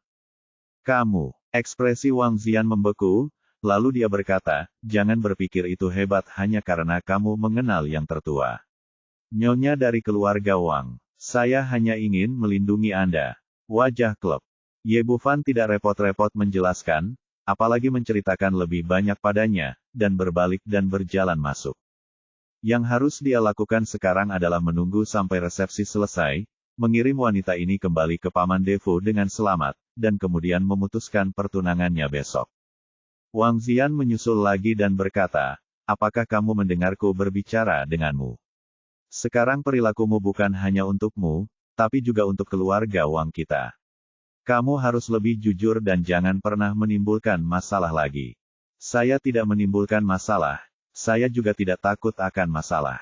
Saya tidak akan mengambil inisiatif untuk memprovokasi orang lain, tetapi jika seseorang datang mengganggu saya tidak akan sopan. Kamu, Wang Ziyan adalah sangat marah hingga dia menghentakkan kakinya, tapi Ye Bufan bahkan tidak melihatnya. Dia menatapnya dan berjalan langsung ke tempat duduknya. Ini sudah waktu yang dijadwalkan untuk resepsi, dan para tamu hampir tiba. Wang Suening berjalan ke meja depan dan mengucapkan kata-kata sopan yang terdengar sopan.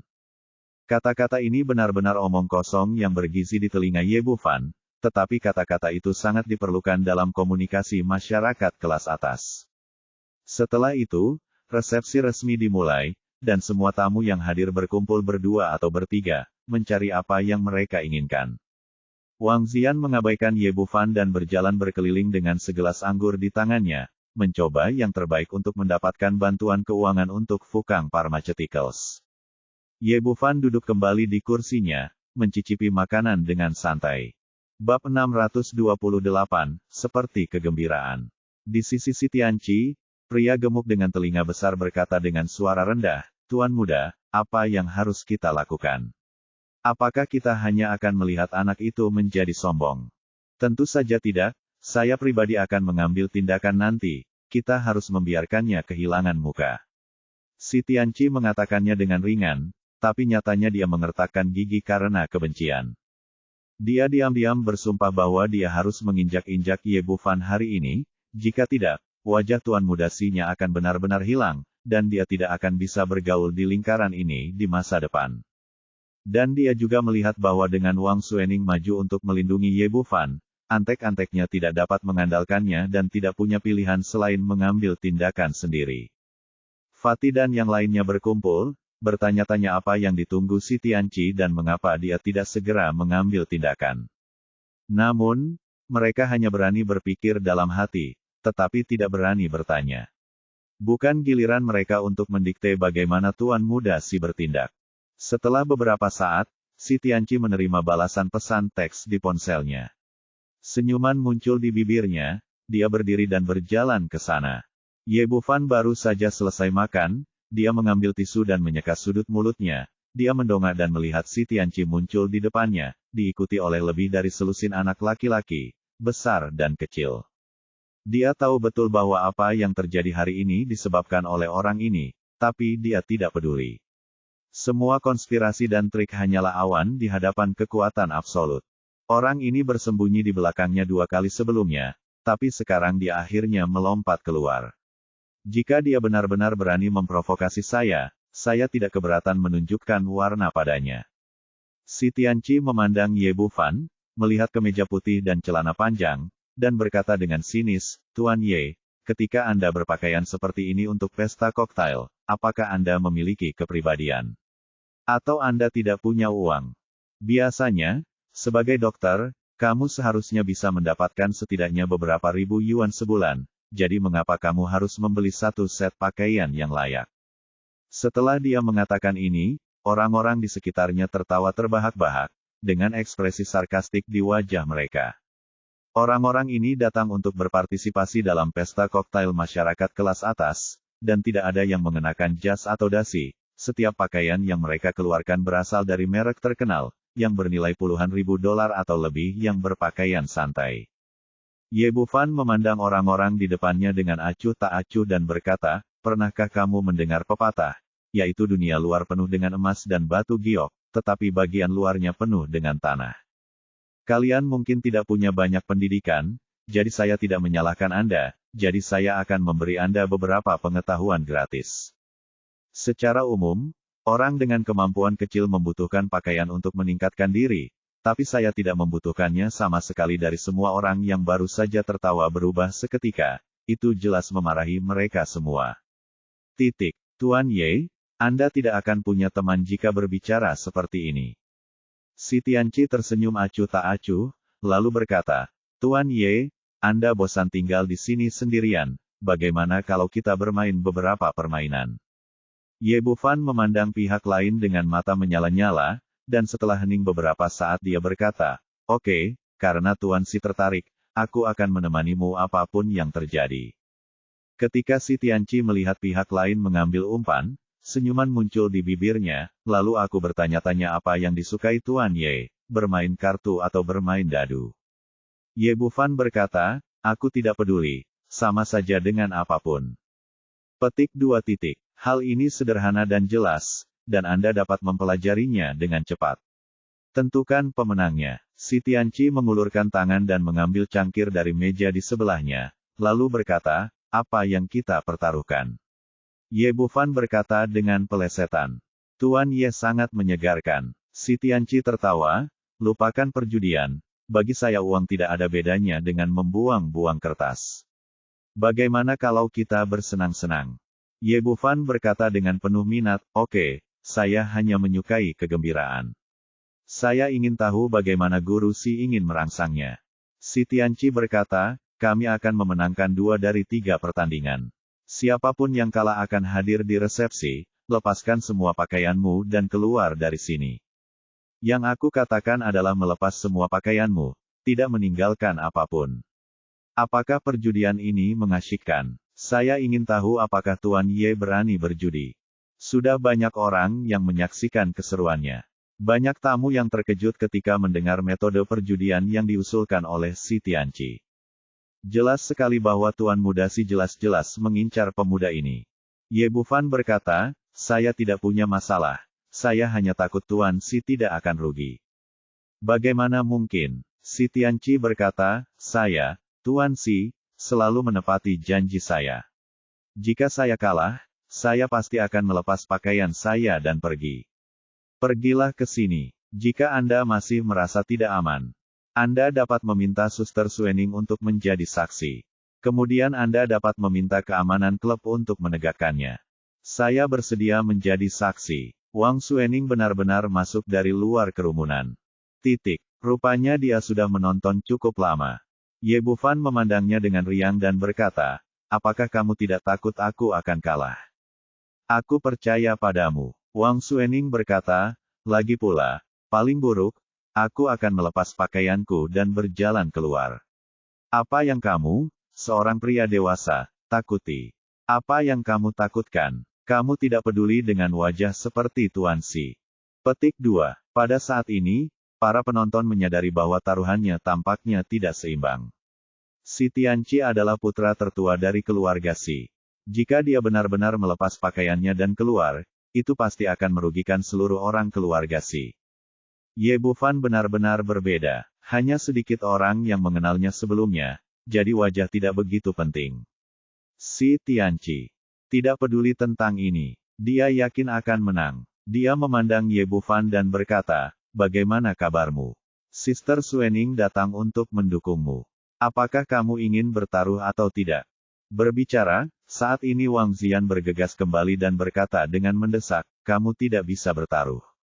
Dia punya pertimbangannya sendiri. Bagaimanapun, Ye Bufan juga tunangannya sekarang telanjang. Sayang sekali. Tapi mereka adalah orang-orang dari keluarga Wang dan Fukang Pharmaceutical. Karena itu, dia bergegas kembali setelah mendengar beritanya, untuk menghentikan pertaruhan ini. Ye Bufan menutup mata padanya dan berkata, saya paling menyukai kegembiraan. Bagaimana saya bisa melewatkan kesempatan bagus seperti itu? Saya setuju. Mengapa kamu seperti ini? Wang Zian berkata dengan marah, bagaimana jika kamu kalah? Apa yang harus dilakukan? Ye Bufan berkata, jangan khawatir, saya tidak akan kalah. Tuan Ye, Anda sangat berani. Si Tianqi tertawa. Menurutnya, orang bodoh ini telah sepenuhnya jatuh ke dalam perangkapnya sendiri. Pada saat ini, suara kasar lainnya terdengar, bagaimana kalau saya ikut serta dalam permainan judi yang mengasyikkan? Semua orang mengikuti suara itu dan melihat seorang pria muda berusia 30-an masuk. Pria ini sepertinya dia tidak terlalu kuat, hanya sekitar tingginya 1,7 meter, tetapi dia memiliki aura yang hebat. Setelah melihatnya, ekspresi semua orang yang hadir berubah. Hanya si Tianqi yang mencibir di bibirnya. Itu Kuling Feng. Setelah melihat orang itu dengan jelas, tidak hanya Wang Zian tetapi juga Wang Suening tidak lagi tenang. Bab 629, Dewa Penjudi Kecil. Berbicara tentang Kuling Feng, semua orang di kelas atas Jiangbei mengenalnya. Orang ini paling terkenal karena dua hal. Pertama, gurunya adalah Xia Hawao, pemain terbaik di Jiangbei. Kedua, kemampuan berjudi orang ini sangat bagus sehingga ia dijuluki Raja Judi Kecil. Secara umum, menang sekali atau dua kali bagi seseorang bukanlah apa-apa, tetapi orang ini mengaku menang setiap kali dia berjudi, dan dia telah menghasilkan ratusan juta dolar melalui keterampilan berjudinya. Dengan kata lain, selama dia berada di kasino, tidak ada orang lain yang punya harapan untuk menang. Hari ini, si Tianqi pertama kali bertaruh dengan Ye Bufan, dan kemudian Kuling Feng muncul. Ini jelas merupakan permainan yang telah dipersiapkan sebelumnya. Faktanya, memang demikianlah masalahnya. Si Tianqi telah gagal 2 kali berturut-turut. Kali ini dia mengambil tindakan sendiri, dan dia tidak bisa gagal lagi apapun yang terjadi. Meskipun kemampuan berjudinya bagus, dia tidak yakin akan menang, jadi dia meminta Kuling Feng untuk mengajaknya kencan. Selama Raja Judi kecil itu muncul, berarti dia sudah mengamankan kemenangan hari ini. Terlebih lagi, di bawah perhatian banyak orang, Ye Bufan tidak punya jalan keluar. Akan kehilangan muka jika dia begitu ketakutan sehingga dia berhenti bertaruh begitu Kuling Feng muncul. Sebagai anggota masyarakat kelas atas Jiangbei, Wang Suening secara alami tahu betapa kuatnya Kuling Feng, dan ekspresinya menjadi sangat serius. Wang Zian benar-benar panik, dan berkata dengan panik, cepat berhenti, jangan berjudi lagi. Ye Bufan berkata, saya belum memulai, mengapa saya harus berhenti? Wang Zian berkata dengan penuh semangat, kamu tahu kenapa kamu di sini? Siapa itu? Ini adalah Raja Judi kecil Kuling Feng. Siapapun yang bertaruh melawannya tidak akan pernah menang. Meskipun tampaknya tidak baik bagimu. Untuk berhenti sekarang, itu jauh lebih baik daripada melepas pakaianmu dan berjalan keluar. Senyuman muncul di bibir Ye Bufan. Bagaimana mungkin dia tidak melihat jebakan si Tianqi, tapi dia tidak peduli. Sekali lagi, di hadapan kekuatan absolut, semua konspirasi dan trik hanyalah awan dan rentan. Dia tersenyum dan berkata, tidak apa-apa. Saya selalu sangat beruntung. Tidak peduli siapa dewa perjudian atau raja perjudian. Wang Zian berkata dengan marah, apakah Anda sakit jiwa? Tuan sejati selalu begitu mengandalkan keterampilan berjudi. Oke, hanya orang bodoh yang percaya pada keberuntungan. Ye Bufan benar-benar tidak repot-repot memperhatikan wanita ini dan berkata langsung, kalau begitu anggap saja aku bodoh. Saat ini, Kuling Feng telah datang ke tengah lingkaran dan melihat ke arah si Tianqi. Setelah beberapa saat, dia melihat ke arah Ye Bufan dan berkata, saudaraku, Kuling Feng, bagaimana kalau kamu membimbingku dengan cara yang menyenangkan? Selalu suka hidup, tidakku. Ling Feng awalnya takut pihak lain akan takut dengan reputasinya, yang tidak akan menyenangkan. Melihat Ye Bufan dengan bodohnya menyetujui secara langsung, dia langsung tersenyum cerah. Bagaimana kalau aku mengocok dadunya? Setelah mengatakan itu, dia mengulurkan tangan untuk mengambil cangkir di depannya, tapi ditahan oleh Ye Bufan, tunggu sebentar. Si Tianqi berkata, apa, kamu takut? Petik 2, saya sudah mengatakan bahwa saya paling menyukai kegembiraan, dan rasa takut tidak ada. Petik 2. Ye Bufan berkata, tetapi perjudian memiliki aturan. Karena tuan mudaku ikut serta dalam perjudian, dia harus memperjelas aturannya. Sisi mana yang harus dipertaruhkan? Kemudian dia memandang Kuling Feng dan berkata, saya menyarankan tuanku bertaruh pada saya untuk menang. Saya selalu sangat beruntung. Petik 2. Apakah orang ini bodoh? Ini sudah waktunya dan dia masih belum bisa melihat situasinya dengan jelas. Mereka hanya memasang jebakan untuknya dan mereka masih ingin bertaruh di pihaknya. Ya, apa gunanya membicarakan taruhan dengan Raja Judi cilik ini? Bukan berarti kamu kalah berapapun yang kamu pertaruhkan. Aku benar-benar tidak tahu dari mana si bodoh ini berasal. Aku hanya menunggu untuk melepaskan pakaian dan menjadi malu.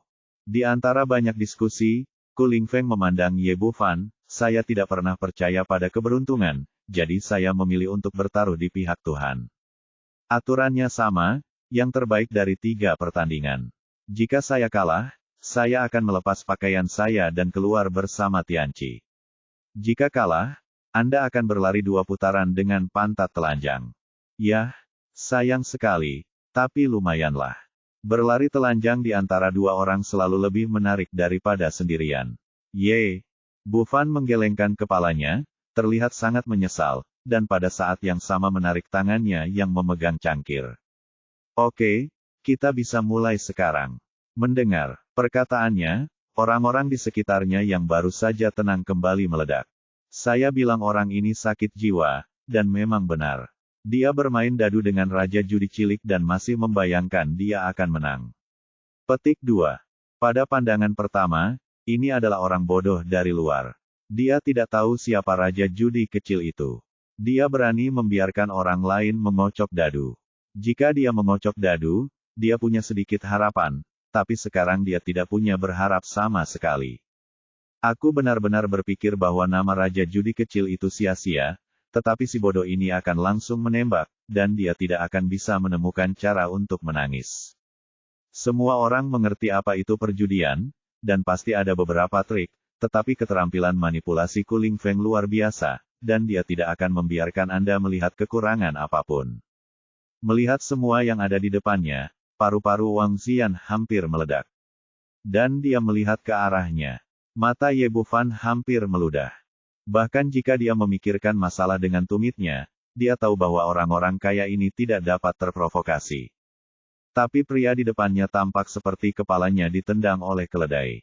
Dia bersikeras memprovokasi mereka 2 kali. Tapi situasi ini telah menemui jalan buntu.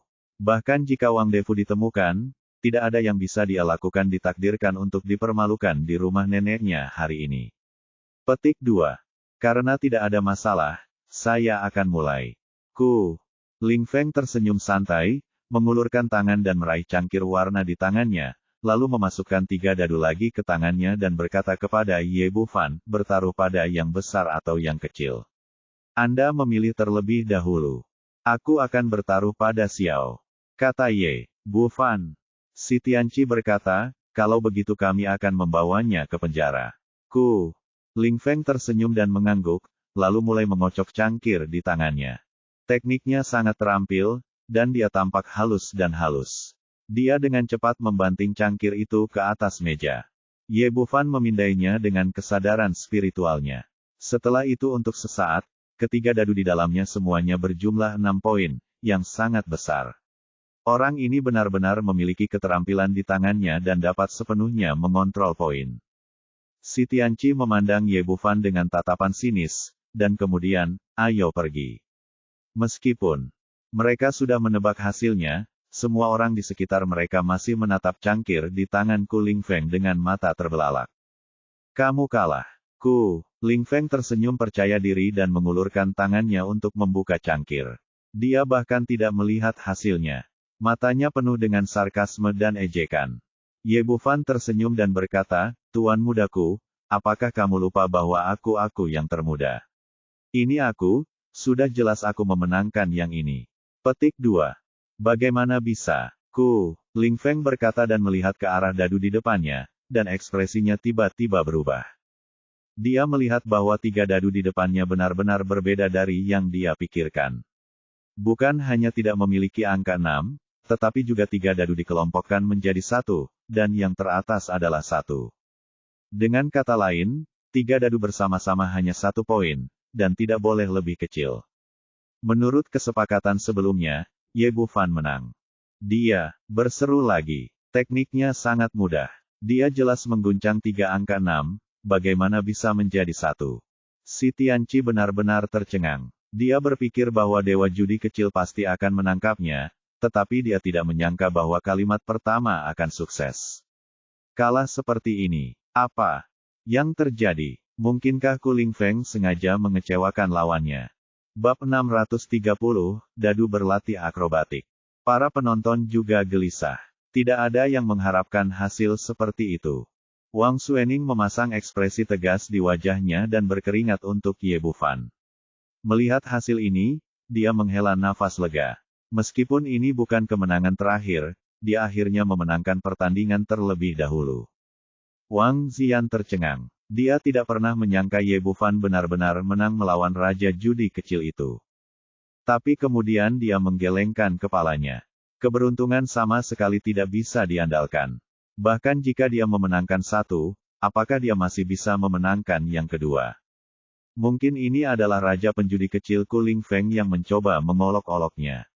Dia memberinya sedikit harapan terlebih dahulu, dan kemudian menghancurkannya sampai mati, membuatnya merasakan perasaan pergi dari surga ke neraka. Ini pasti masalahnya. Wang Xian benar-benar menguatkan pikirannya. Ada banyak orang yang memiliki pemikiran yang sama dengannya. Setelah terkejut, orang-orang di sekitar mereka merasa bahwa Ling Feng sengaja menggoda pemuda di depannya. Ye Bufan tidak peduli dengan apa yang dipikirkan orang-orang ini. Dia memandang Ling Feng, mengangkat ibu jarinya dan berkata sambil tersenyum bercanda, keterampilan berjudi dari raja judi kecil memang pantas didapatkan, dan dia benar-benar bisa mengocok dadu seperti itu, ini. Orang biasa tidak bisa melakukannya. Saya tidak bisa melakukannya. Luar biasa. Luar biasa. Wajah Kuling Feng menjadi pucat. Ini jelas bukan pujian, tapi ejekan terhadap dirinya sendiri. Melihat ekspresinya, si Tianqi menjadi semakin bingung. Dia tidak tahu apakah temannya merindukan atau ingin menggodanya. Ye Bufan berkata, kalian berdua, yang terbaik dari 3 pertandingan, saya telah memenangkan pertandingan pertama. Haruskah kita melanjutkan? Setelah budidayanya mencapai tahap awal tingkat bumi, energi sejatinya dilepaskan dengan lancar dan bebas, dan itu mudah mengendalikan beberapa dadu. Itu lebih mudah daripada makan dan minum. Jika ingin mengalahkannya, percuma saja bagi penjudi hebat, apalagi raja judi cilik. Sekali lagi, dalam menghadapi kekuatan absolut, semua konspirasi dan trik hanyalah awan dan tidak akan berdampak sedikit pun. Kuling Feng mendengus dingin, mengambil cangkir warna dan dadu ke tangannya dan memeriksanya dengan cermat, tetapi tidak menemukan masalah. Dia bertanya dengan wajah dingin, apa yang harus dipertaruhkan? Ye Bufan tersenyum dan berkata, kamu masih berani membiarkan saya memilih dulu. Saya selalu konsisten dan tidak akan mudah berubah. Itu masih kecil. Kami akan melakukannya bertaruh pada yang besar. Setelah berbicara, si Tianqi memandang Kuling Feng dengan serius, artinya tidak akan ada kesalahan lagi kali ini. Kuling Feng sedikit mengangguk, menunjukkan bahwa dia percaya diri. Sebagai Raja Judi Muda, dia secara alami memiliki keterampilan uniknya sendiri untuk mengontrol bagian bawah kotak. Yang terbaik darinya adalah menggunakan energi aslinya untuk mengontrol dadu di cangkir warna. Saat dia menghadapi Ye Bufan barusan, dia mengira dia bisa dengan mudah menang dengan kemampuan berjudinya, tapi ternyata dia jelas-jelas meremehkan lawannya. Tapi itu tidak masalah, selama dia menggunakan skill uniknya, dia pasti akan memenangkan 2 game berikutnya. Dia mulai mengocok cangkir warna lagi. Perbedaan dari yang terakhir kali adalah kali ini dia mulai menggunakan energi aslinya untuk mengontrol 3 dadu di cangkir warna. Kuling Feng pernah melakukan percobaan dan menemukan bahwa dadu curang yang dapat dikendalikan dengan remote control pun tidak dapat bersaing dengan energi aslinya. Dengan kata lain, di bawah kendali energi sejatinya, dia dapat melakukan apapun yang dia inginkan, dan tidak akan pernah ada kecelakaan apapun. Kali ini dia ekstra serius. Jika kalah di game kedua, itu bukan hanya permainan judi biasa, tapi gelarnya sebagai dewa penjudi kecil juga akan hancur. Tidak masalah jika dia kalah dari Master Kasino, tapi jika dia kalah dari anak laki-laki berpenampilan bodoh di depannya ini, dia telah menghancurkan mereknya sendiri. Kali ini dia mengocoknya selama 2 atau 3 menit sebelum membanting cangkirnya ke atas meja. Kali ini dia cukup yakin bahwa ketiga dadu itu pasti jam 6, tidak ada yang salah. Awalnya, dia belajar seni bela diri dari Master Top Xia Hawao, tetapi orang ini selalu berbakat dalam perjudian, jadi dia menemukan jalan baru dan menggabungkan seni bela diri dan perjudian. Itulah sebabnya dia mencapai prestasi hari ini. Saat ini, mata semua orang terfokus pada cangkir warna. Awalnya, mereka cukup percaya diri pada Raja Judi kecil, tapi sekarang jelas telah berubah. Kuling Feng dengan percaya diri membuka tutup cangkir seks, dan berteriak dengan arogan, "Nak, menyerahlah." Tapi kemudian terdengar seruan dari orang-orang di sekitar, dan mereka semua melihat cangkir seks di tangannya dengan ekspresi berlebihan cangkir. Dia juga merasakan ada yang tidak beres, melihat ke bawah ke cangkir warna, dan hampir melompat karena terkejut. Saya melihat 3 dadu ditumpuk secara ajaib, dan tidak rata seperti sebelumnya, tetapi ditumpuk menjadi bentuk prismatik. Tepi dan sudut tiap dadu bertumpuk satu sama lain, dan yang di atas masih sama tepinya, artinya kali ini tidak sebesar sebelumnya, bahkan tidak lebih besar sedikit pun. Apa yang terjadi? Semua orang yang hadir menutup mulutnya karena terkejut, dan bola mata mereka hampir melotot keluar dari rongganya. Pah, pah, pah. Ye Bufan bertepuk tangan dengan senyuman di wajahnya, itu luar biasa. Benar saja, Raja Judi kecil itu bisa berlatih akrobatik pada semua dadu yang dia lempar. Bahkan jika aku berlatih sepanjang hidupku, aku tidak dapat menghasilkan hasil seperti itu. Petik 2. Tidak peduli seberapa kuat Kuling Feng, dia hanyalah seorang praktisi tingkat Xuan. Vitalitas kecil itu tidak berarti apa-apa di hadapan master tingkat bumi, jadi bagaimana mungkin mengunci titik dadu. Melihat hasil ini, Wang Suening langsung bersorak kegirangan, menang. Xiao Fan benar-benar menang. Wang Ziyan berdiri tertegun, seperti patung lilin, tidak pernah menyangka Ye Bufan benar-benar menang. Wajah Kuling Feng sangat muram. Dia tidak tahu mengapa hasil ini akan terjadi setelah dia jelas-jelas menggunakan keahlian uniknya untuk memenangkan pertempuran. Setelah tertegun beberapa saat, si Tianqi segera melompat dan berteriak, "Anda keluar dari masalah. Tuan Muda Si, apakah Anda lupa minum obat ketika keluar?" Yang merawat anak-anak keterbelakangan mental dan berkata, "Saya adalah saksi dari taruhan ini." Semua orang baru saja melihatnya. Ye Bufan bahkan tidak menyentuh cangkir atau menggerakkan jarinya dari awal sampai akhir. Anda bilang dia membayar $1.000, lalu ceritakan padaku bagaimana dia melakukannya. Aku, dan tidak bisa berkata-kata. Dia hanya secara refleks meragukan bahwa pihak lain akan menang. Dan kemenangan ini terlalu aneh. Yang kedua bukanlah apa-apa. Bahkan orang biasa pun tidak akan pernah menemui hal-hal aneh seperti itu sekalipun seumur hidup mereka. Tetapi hal-hal itu muncul satu demi satu hari ini. Tapi apa yang dikatakan Wang Suening masuk akal, dan cawan seks selalu ada di tangan Kuling Feng, pihak lain bahkan tidak menyentuhnya, jadi tidak ada kemungkinan curang. Mungkinkah Raja Judi kecil itu bekerja sama dengan pihak lain? Lalu dia segera melepaskan ide ini, belum lagi Kuling Feng punya sesuatu hubungannya dengan dia. Tidak mungkin dia bisa membantu orang luar jika dia tidak memahami hubungannya. Terlebih lagi, Kuling Feng sendiri terlibat dalam permainan judi. Sebagai raja judi kecil yang bermartabat, dia tidak akan pernah keluar telanjang.